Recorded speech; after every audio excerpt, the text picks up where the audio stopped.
ଅମାବାସ୍ୟାର ଅଧା ରାତି। ସେଇ ଗାଁର କବରସ୍ଥାନରେ କନ୍ୟାର ବେଶରେ ବହୁତ ସୁନ୍ଦରୀ ଝିଅଟି କବରର ବିପରୀତ ପଟରେ ମୁହଁ କରି ବସିଥିଲା ଆଉ ହାତରେ ମଲ୍ଲି ଫୁଲର ହାରକୁ ବୁଲଉଥିଲା। ସେଇ ମାଳରୁ ମଲ୍ଲି ଫୁଲର ସେଇ ନିଶାମୟ ବାସ୍ନା ବାହାରକୁ ବାହାରି ଧୂଆଁରେ ପରିବର୍ତ୍ତନ ହୋଇ ସମ୍ପୂର୍ଣ୍ଣ ଗାଁରେ ମାଡ଼ି ଯାଉଥିଲା। ଆସ ସ୍ୱାମୀ ଆସ, ମୁଁ ଏଠି ତମର ହିଁ ରାସ୍ତାକୁ ଚାହିଁ ବସିଛି।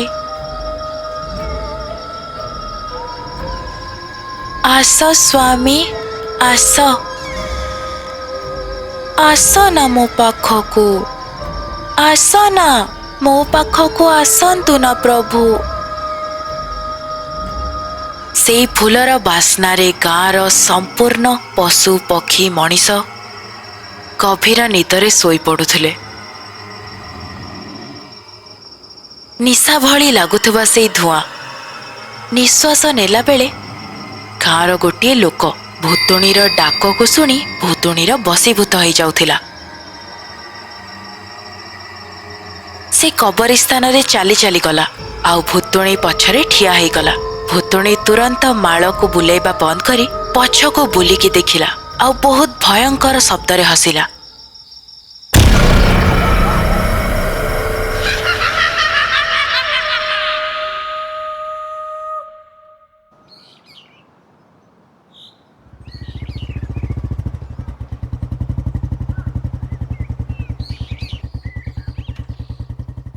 वेणु एठी काहे रहिलु?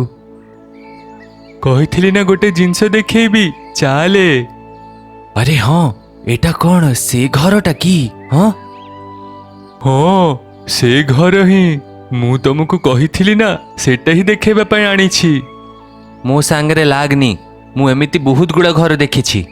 अरे तमे भीतर को जाए कि देख जाओ। हो ठीक अछि, मु जाए कि देखे, जदि मते सेमिति किछि न लागिला हेले देखिबू।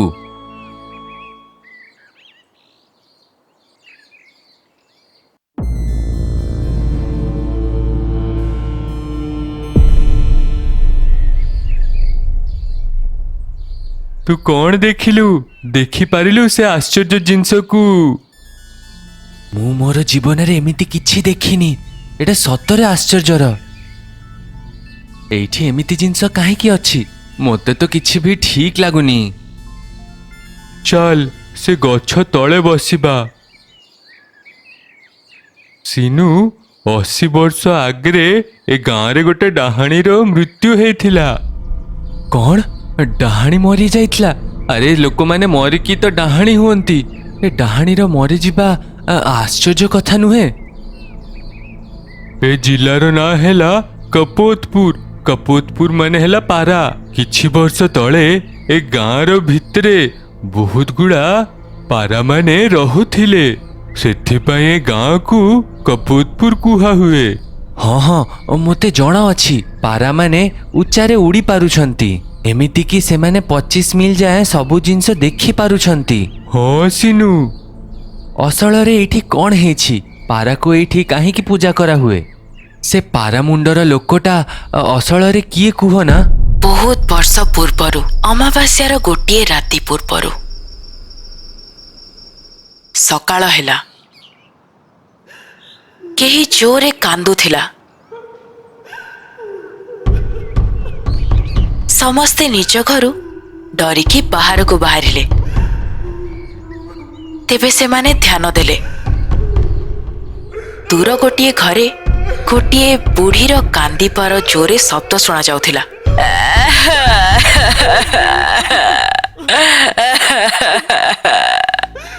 सबु लोक सेई बुढ़ी पाखरे पहुंची कांदीबार कारण पचारिबारु से बुढ़ी उत्तर देला, मो नातियाटा कुआडे देखा जाउनी, जड़ा नाई मो धनर कौन हेइथिबा, कौन करुथिबा से। दीदी तुमको डरिबार दरकार नहीं, तुम नाती को हमें खोजिकी नहीं आसीबा। ग्राम प्रधान बीरैया सहित କିଛି ଗାଁ ଲୋକମାନେ ସମ୍ପୂର୍ଣ୍ଣ ଗାଁରେ ଖୋଜିବା ଆରମ୍ଭ କଲେ।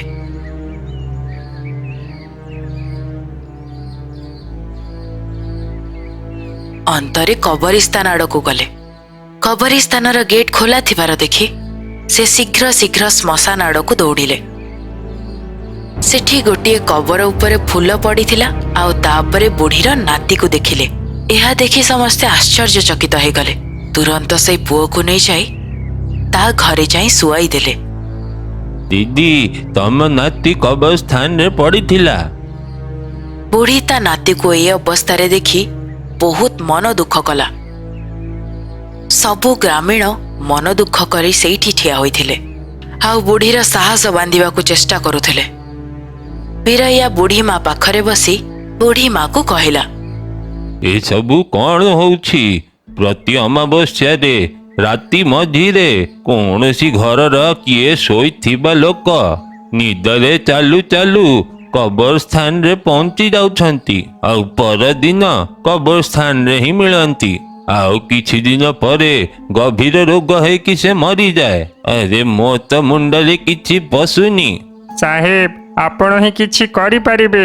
ଏମିତିରେ ବି ବହୁତ ଲୋକ ମରିଯାଇଛନ୍ତି। ଆମେମାନେ ଏମିତିରେ ବି ଡରିଛୁ।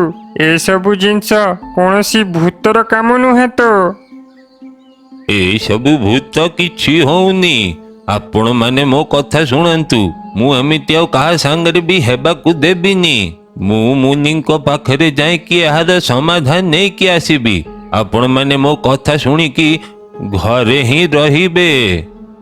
ବୀରಯ್ୟାର କଥା ଶୁଣି ସମସ୍ତେ ନିଜ ନିଜ ଘରକୁ ଚାଲିଗଲେ। ବୀରಯ್ୟା ଗୋଟିଏ ମୋଟର ସାଇକେଲରେ ମୁନି ମଣ୍ଡଲି ଗାଁ ଆଡ଼କୁ ବାହାରିଲା।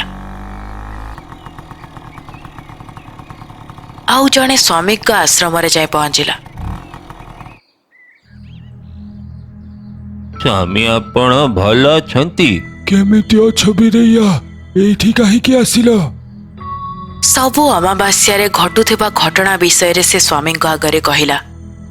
ସ୍ୱାମୀ, ଆମ ଗାଁ ଲୋକମାନେ ଭୂତ ଭାବିକି ଭାରି ଡରୁଛନ୍ତି। ରାତିରେ କ'ଣ ହଉଛି ସେଟା ଜାଣିବାର ମୁଁ ଚେଷ୍ଟା କରିଛି। ଯୋଉ ଲୋକ ସାଙ୍ଗରେ ଏଗୁଡ଼ା ଘଟୁଛି ତାକୁ କିଛି ବି ମନେ ରହୁନି। ସ୍ୱାମୀ, ଏବେ ଆପଣ ହିଁ ବଞ୍ଚେଇ ପାରିବେ। ବୀରಯ್ୟା, ଏଇଠି ଆସ ଆଉ ଏଇଠି ବସିଯାଅ। ତମ ଗାଁରେ କ'ଣ ହେଇଥିଲା ମୁଁ ତମକୁ ସ୍ୱପ୍ନରେ ଦେଖେଇବି। ଡରିବନି।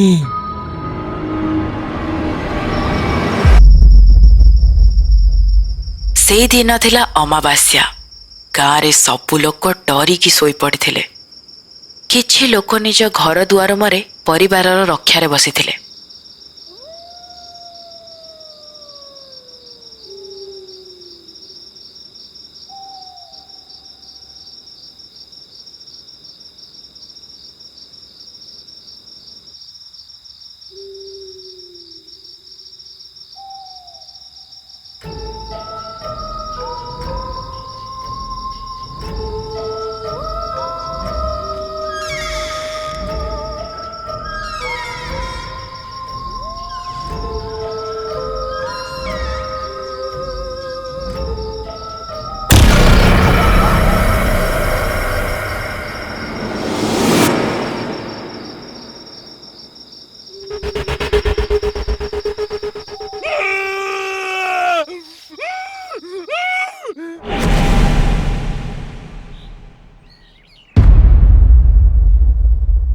ସ୍ୱାମୀ, ମୋତେ ଭାରି ଡର ଲାଗୁଛି। ସେ ଝିଅ କିଏ ଆଉ ସେ ମୁନି କିଏ?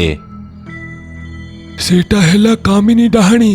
ମୁଁ ତାହାର କାରଣ କହୁଛି, ଶୁଣ। କିଛି ବର୍ଷ ତଳେ ଦେଶର ଶାନ୍ତି ପାଇଁ କିଛି ଋଷିମୁନି ମାନେ ଚାଲି ଚାଲିକି ପୁରା ଦେଶରେ ବୁଲୁଥିଲେ। ଏମିତି ବୁଲି ବୁଲି ସେମାନେ ତମ ଗାଁ କାପତପୁରରେ ଆସନ୍ତି। ସେଇଠି ଋଷିମାନେ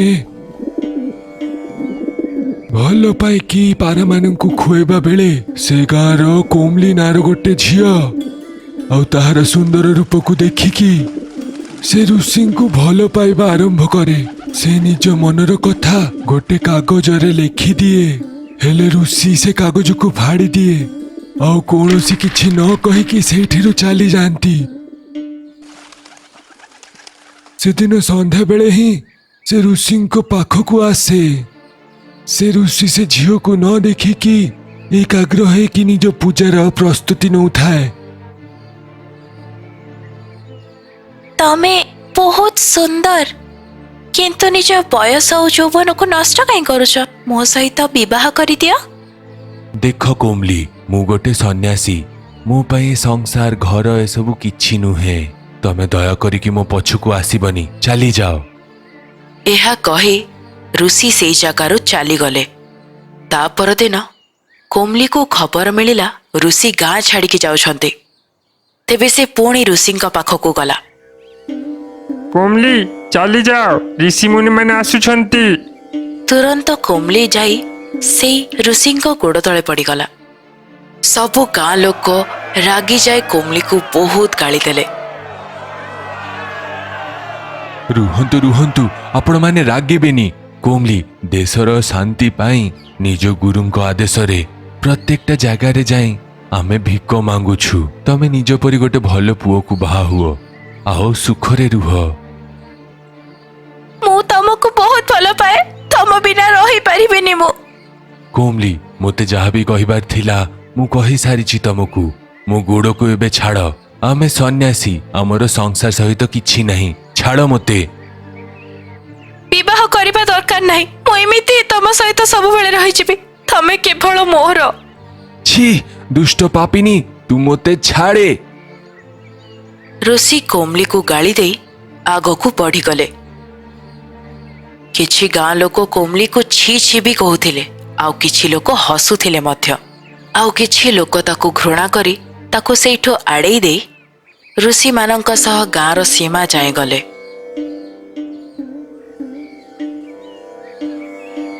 କୋମଲି ପୁଣି ଥରେ ଦୌଡ଼ି ଯାଇ ଋଷିଙ୍କ ପାଖରେ ପହଞ୍ଚିଲା। ମତେ ଗୋଟିଏ ବରଦାନ ଦରକାର ଋଷି। ଭଲ ପାଇବା ଆଉ ବିବାହକୁ ଛାଡ଼ିକି ଯାହା ଇଚ୍ଛା କୁହ। କିନ୍ତୁ ପ୍ରଥମେ ଆପଣ ଆପଣଙ୍କ ଗୁରୁର ପ୍ରତିଜ୍ଞା ନିଅନ୍ତୁ। ଆପଣ ନା କହିବେନି। ମୁଁ ମୋର ଗୁରୁର ରାଣ ନେଇକି କହୁଛି, ବାହା ଆଉ ଭଲ ପାଇବା ଛାଡ଼ିକି ତମେ ଯାହା ବି କହିବ ମୁଁ ତମକୁ ଦେବି। ମନୁଷ୍ୟ ହାତରୁ କି କୌଣସି ଶସ୍ତ୍ରରୁ, ଆଉ ନା ହିଁ କୌଣସି ପଶୁ ପକ୍ଷୀ ମତେ ମାରିପାରିବେ। ତଥାସ୍ତୁ। କୋମଲି ତୁରନ୍ତ ଋଷିକୁ ଜାବୁଡ଼ିକି ଧରିଲା ଆଉ ତାର ସେଠି ମୃତ୍ୟୁ ହେଇଗଲା। ଏହି ସବୁ ଜିନିଷ ଦେଖି ଅନ୍ୟ ଋଷିମାନେ ପରସ୍ପରର ହାତକୁ ଧରିଲେ ଆଉ ମନ୍ତ୍ର ପଢ଼ି କୋମଲିକୁ ବଶୀଭୂତ କରି ପାଖରେ ଥିବା କବରିସ୍ତାନରେ ନେଇକି ତାକୁ ଫୋପାଡ଼ି ଦେଲେ।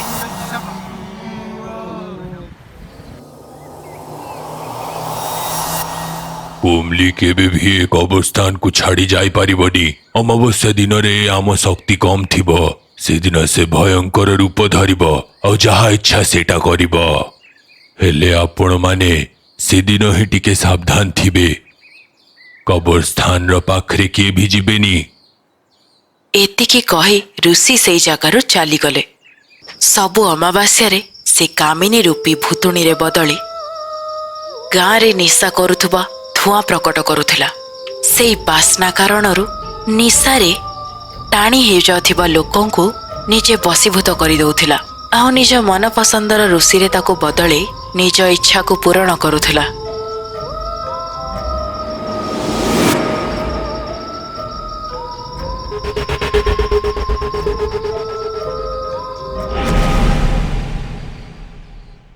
ହେଲେ ଆମ ଗାଁର ପୁଅମାନେ ସେ ଡାହାଣୀର ଇଚ୍ଛାର ଶିକାର ହଉଛନ୍ତି। ଏମିତି ହେଇପାରିବନି। ଆଉ କିଏ ଶିକାର ହେବିନି? ସେ ଡାହାଣୀକୁ ମାରିବାର ଉପାୟ କୁହନ୍ତୁ। ପରକାୟା ପ୍ରବେଶ। ପରକାୟା ପ୍ରବେଶ ସେଇଟା କ'ଣ? ଆମ ଆତ୍ମାକୁ ମୃତଦେହରେ ପୁରେଇବାଟାକୁ ପରକାୟା କୁହା ହୁଏ। ବୀରಯ್ୟା, ଏ ଜପର ମାଲାକୁ ନେଇଯାଅ। ପରକାୟା ହେଇଥିବା ଆତ୍ମାକୁ ଆକୁ କୋମଲିର ତଣ୍ଟିରେ ପିନ୍ଧେଇବାକୁ ପଡ଼ିବ। ହେଲେ ତାହାର ଶକ୍ତି କମ୍ ହେଇଯିବ ଆଉ ସେ ସମୟରେ ଆମେ ତାକୁ ମାରିପାରିବା। ସ୍ୱାମୀଜୀ ବୀରಯ್ୟାର କାନରେ କାୟା ପ୍ରବେଶ ବିଷୟରେ ତାଙ୍କ କାନରେ କହିଲେ। ତେବେ ବୀରಯ್ୟା ପୁଣି ନିଜ ଗାଁକୁ ଫେରିବା ସମୟରେ ମାର୍ଗରେ ଗୋଟିଏ ମୃତ ପାରାର ଶବକୁ ଦେଖିଲା। ସେଇ ପାରାକୁ ସେ ନିଜ ସାଙ୍ଗରେ ନେଇଗଲା। ବୀରಯ್ୟା ଗାଁରେ ପ୍ରବେଶ ହେବା ମାତ୍ରେ ଗାଁର ସବୁ ଲୋକ ତା ଆଖପାଖରେ ଏକତ୍ରିତ ହୋଇ ବହୁତ ଅସ୍ତବ୍ୟସ୍ତ ହୋଇ ବୀରୟାର କଥା ଶୁଣିବାକୁ ଇଚ୍ଛୁକ ଥିଲେ। ଡରିବେନି, ଅମାବସ୍ୟା ଦିନରେ ଗାଁର କଷ୍ଟ ଦୂର ହେଇଯିବ। ଆପଣମାନେ ନିଶ୍ଚିନ୍ତ ରୁହନ୍ତୁ। ବୀରୟା ସେଇ କୋମଲି ବିଷୟରେ ଗାଁ ଲୋକଙ୍କୁ କହି ସମସ୍ତଙ୍କୁ ଡରେଇବାକୁ ଚାହୁଁନଥିଲା। ଶେଷରେ ଅମାବାସ୍ୟାର ରାତି ଆସିଗଲା। ଆଉ ତାପରେ ସବୁ ଲୋକ ଡରିକି ନିଜ ଘରେ ହିଁ ଥିଲେ। କିନ୍ତୁ ବୀରୟା ସାମ୍ନାରେ ଗୋଟିଏ ପାରାକୁ ରଖି ପରକାୟା ପ୍ରବେଶର ପ୍ରସ୍ତୁତି କରୁଥିଲା। ଆଉ ସେପଟେ କବରିସ୍ତାନରେ କୋମଲି ମଲ୍ଲି ଫୁଲର ମାଳକୁ ସେଇଠି ବୁଲଉଥିଲା। ନିଶାଭରା ବାସ୍ନା ସେଇ ଗାଁକୁ ଆସିବା ପରେ ହିଁ ବୀରୟାକୁ ସ୍ୱାମୀଙ୍କ କଥା ମନେ ପଡ଼ିଗଲା। ବୀରୟା, ସେ ମୋହିତ କରିଥିବା ସୁଗନ୍ଧକୁ ଗାଁରେ ବୁଲିବା ଆଗରେ ହିଁ ଯୋଉ ମନ୍ତ୍ର ମୁଁ ତମକୁ କହିଥିଲି ସେଇଟା ତମେ ପଢିବ ଆଉ ପରକାୟାରେ ପ୍ରବେଶ କରିବ। କିଛି ସମୟ ପାଇଁ ହିଁ ତମେ ସେ ଧୂଆଁରୁ ବଞ୍ଚି ପାରିବ। ଏ ସମୟରେ ହିଁ ତମକୁ ପରକାୟାରେ ପ୍ରବେଶ କରିବାକୁ ପଡିବ ଆଉ କୋମଲି ତଣ୍ଟିରେ ସେ ଜପମାଳା ପିନ୍ଧେଇବାକୁ ପଡିବ। ସ୍ୱାମୀ ଦେଇଥିବା ସେଇ ମାଳକୁ ମୃତ ପାରା ଉପରେ ପକାଇ ପରକାୟା ପ୍ରବେଶର ମନ୍ତ୍ର ପଢ଼ିବା ଦ୍ୱାରା ବୀରୟା ନିଜ ଆତ୍ମାକୁ ବାହାରକୁ ଡାକିଲା। ତୁରନ୍ତ ବୀରୟାର ଆତ୍ମା ତା ହାତରେ ଥିବା ପାରା ଭିତରେ ପଶି ପରକାୟା ପ୍ରବେଶ କଲା।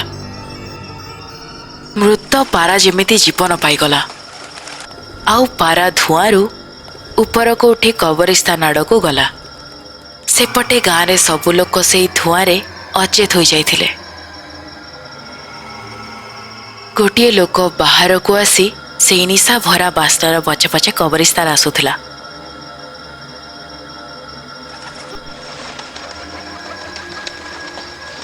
କୋମଲି ଭୂତୁଣୀ ସେଇ ଉଡ଼ନ୍ତା ପାରାକୁ ଦେଖି ଆଉ ତା ହାତରେ ଥିବା ମାଳକୁ ଦେଖି ବହୁତ ଜୋରରେ ରାଗିଗଲା। କିନ୍ତୁ ପାରା ଭୂତୁଣୀ ହାତରୁ ବଞ୍ଚିଯାଇ ଜପମାଳକୁ କୋମଲିର ବେକରେ ପକାଇ ତଳେ ଗଳି ପଡ଼ିଲା। କୋମଲି ଭୂତ ବହୁତ ରାଗିଯାଇ ବୀରୟାର ମୁଣ୍ଡକୁ ସେଇଠି ଫଟେଇ ଦେଲା।